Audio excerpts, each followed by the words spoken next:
السلام علیکم ورحمۃ اللہ وبرکاتہ ناظرین اردو کے اس ریڈنگ کلاس میں آپ لوگوں کا خوش آمدید اور خیر مقدم. ناظرین آج ہم پڑھیں گے مسجد النبوی صلی اللہ علیہ وسلم کی تعمیر اس کے بارے میں. اس سے پہلے کہ جو نیو ویورس اس چینل پہ آئے ہیں ضرور اس چینل کو سبسکرائب کریں تاکہ آنے والی ویڈیو کا نوٹیفیکیشن آپ تک پہنچ سکے. چلیے شروع کرتے ہیں بنا دیری کے. بسم اللہ الرحمن الرحیم. مسجد نبوی صلی اللہ علیہ وسلم کی تعمیر. ناظرین غور سے دیکھیے گا کیونکہ ہم ایک دم ٹھہر کر پڑھتے ہیں. مسجد نبوی کی تعمیر. مدینہ طیبہ میں اب تک کوئی مسجد نہیں بنی تھی جہاں آپ کا قیام تھا. اس سے ملی ہوئی 2 یتیم بچوں کی زمین تھی. آپ نے اس کو مسجد کے لیے تجویز کیا. ان یتیم بچوں نے حضور صلی اللہ علیہ وسلم کی خدمت میں مفت پیش کرنا چاہا مگر آپ صلی اللہ علیہ وسلم نے یوں قبول نہیں فرمایا تو ایک انصاری نے اس کو خرید کر حضور صلی اللہ علیہ وسلم کے نذر کر دیا. مسجد بننی شروع ہوئی اور بنانے والے کون؟ حضور صلی اللہ علیہ وسلم کے جانثار ساتھی. مسجد کیسی بنی؟ کچی دیوار، اوپر کھجور کے تنا اور پتوں کی چھت.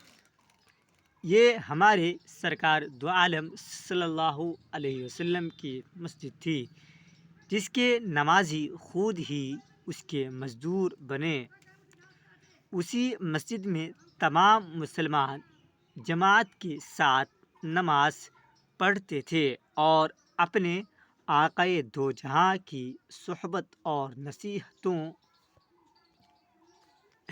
سے فیض یاب بھی ہوتے تھے. جب مدینہ طیبہ میں آ کر اطمینان نصیب ہوا تو حضور اکرم صلی اللہ علیہ وسلم نے اسی مسجد کے قریب کچھ حجرے بنوائے. پھر کسی کو بھیج کر اہل بیت رضی اللہ عنہن یعنی بیوی اور بچوں کو بلوایا.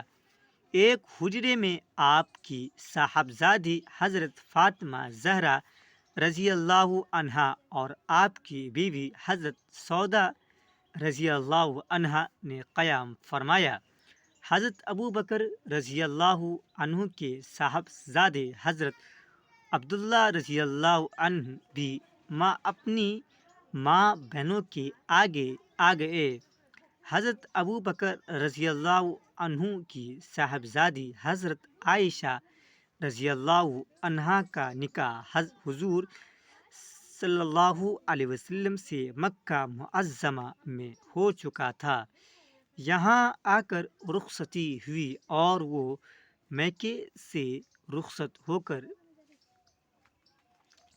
کاشانہ نبوت میں پہنچی. اب اللہ کی عنایت اور مہربانی سے مسلمانوں کو آرام ملا اور وہ امن و عافیت کے ساتھ رہنے لگے. بھائی چارہ.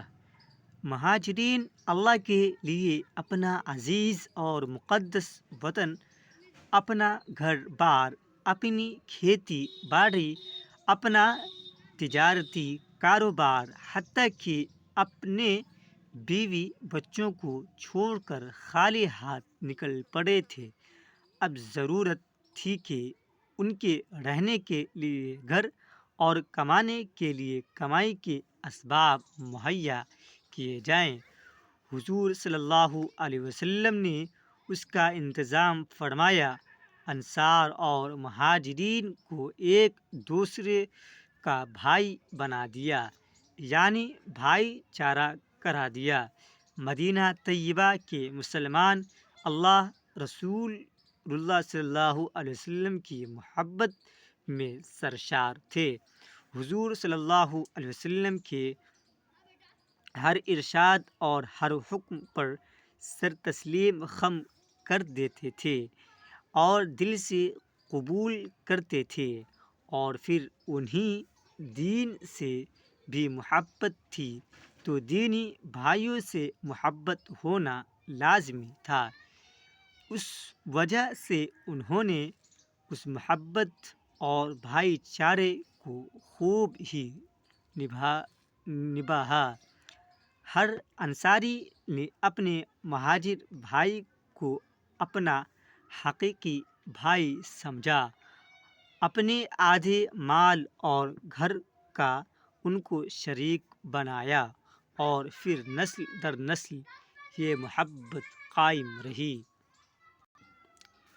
حضور صلی اللہ علیہ وسلم نے یہ اسلامی مساوات اور اخوت کا بیج ایسا بو دیا کہ قیامت تک پھل لاتا رہے گا، اور یہ محبت کا بیج دلوں میں ایسا جڑ پکڑ گیا کہ جس کو نہ دنیا کی کوئی قوت مٹا سکتی ہے نہ پیش کر سکتی ہے۔ یہودیوں اور مسلمانوں میں صلح۔ مدینہ طیبہ میں یہودیوں کی بڑی آبادی تھی۔ یہ ملک حجاز کے بڑے سوداگر اور مہاجن تھے۔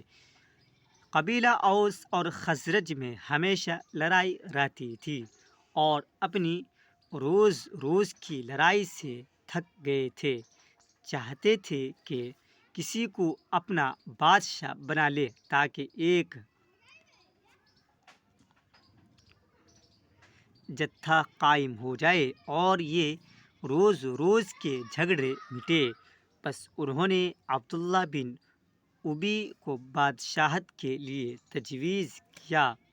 یہودیوں کا یہ حال تھا کہ وہ کبھی قبیلہ اوس کا ساتھ دیتے تھے اور کبھی قبیلہ خزرج کا۔ حضور صلی اللہ علیہ وسلم نے شہر کی بدامنی اور بے اطمینانی ملاحظہ فرما کر یہ ارادہ فرمایا کہ مسلمانوں اور یہودیوں کے درمیان ایسا عہد قائم کر دے کہ اگر باہر سے کوئی حملہ ہو تو یہ سب ایک دوسرے کے مددگار ہوں۔ چنانچہ آپ صلی اللہ علیہ وسلم نے اپنی دور اندیشی اور حکمت عملی سے ایسی شرطوں پر یہودیوں سے صلح کی کہ ان کے مذہبی حقوق بھی پامال نہ ہوئے اور مسلمان بھی آزادی کے ساتھ رہے۔ یہودیوں نے صلح تو کر لی اور مدد کا پکا وعدہ بھی کیا، لیکن اسلامی قوت روز بروز بڑھتی دیکھ کر دل میں پیچ و تاب کھانے لگے اور بے آگ پانی جلنے لگے۔ خاص کر عبداللہ بن ابی بہت جلتا تھا۔ اس کو یہ جلن تھی کہ اگر محمد صلی اللہ علیہ وسلم نہ آتے تو ہم مدینہ کے بادشاہ ہوتے۔ اگرچہ اس نے اور اس کے ساتھیوں نے منہ سے کچھ نہیں کہا، مگر دل میں فساد کی آگ بھڑک رہی تھی اور منہ سے دھواں اٹھ رہا تھا۔ یہی اتفاق کی اصل ہے اور یہی لوگ اصلی منافق تھے۔ جنگ کا سلسلہ۔ ناظرین، اس ویڈیو کو، اس لیکچر کو بعد میں کور کریں گے، جب تک اس کو یہیں پہ اسٹاپ کرتے ہیں۔ نیکسٹ ویڈیو میں اس سے آگے ہم پڑھیں گے۔ اور ناظرین، اس ویڈیو کو غور سے دیکھیے گا، اور جہاں پر بھی سمجھ نہیں آئے بے جھجک کمنٹ باکس میں ضرور کمنٹ کیجیے گا۔ چلیے پھر ملتے ہیں نیکسٹ ویڈیو میں، جب تک کے لیے السلام علیکم۔